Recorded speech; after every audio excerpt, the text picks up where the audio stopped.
I was very familiar with number 54 sitting across the dugout and watching this. When he came up, this fastball was electric, 94, 95 miles an hour, and you see it here. And then there's the big breaking ball. When Clayton got to the big leagues, four-seam fastball, breaking ball, Ausmus behind the plate, Garrett Anderson.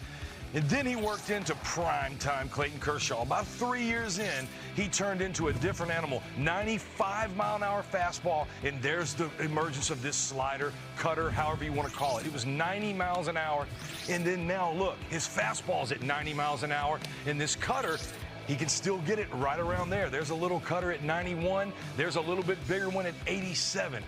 There's a nice one, and you're seeing that it's able to have depth and it's able to stay on the same plane.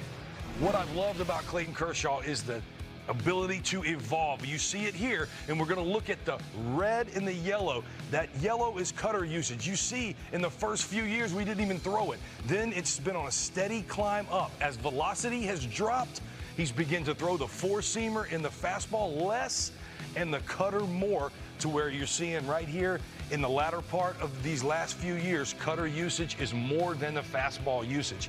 What I want to point out about Clayton Kershaw is he is one of the best pitchers, if not the best pitcher we've ever seen, for the last little bit.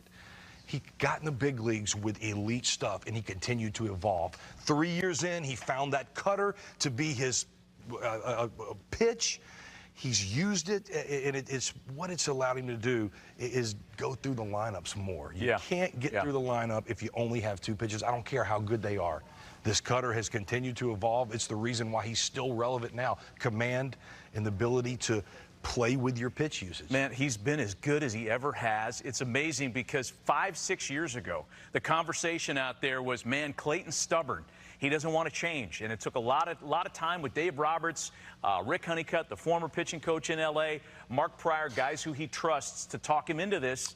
Once he got there with this change of repertoire, he could pitch another 5 years. I think you might, it's really hard to change when you're the best and you've had incredible success. Remember when Buddy Black got over to San Diego in Boch? He was challenging me to get better, but I remember going to Darren Balsley, our pitching coach, and going, has he not watched what we've been doing? We've been successful. Why does he think we need to do more of something else? Yeah. He was looking out and continuing to know that you have to evolve. Clayton Kershaw has got over that stubbornness, continued to evolve, but he's a pitcher. He pitches every time out. He's throwing the ball in and out, and pitch usage is always varying depending on what you have that night and who's in the box. I mean, we're watching a legend, really. I mean, I think we kind of take our eye off the ball sometimes because we're chasing the next hot guy from the minors.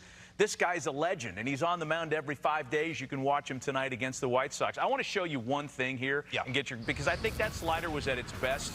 2020 World Series. Willy Adames had a target on his right ankle the entire series. And I don't think anybody was going to hit Clayton Kershaw's slider from the right side of the plate.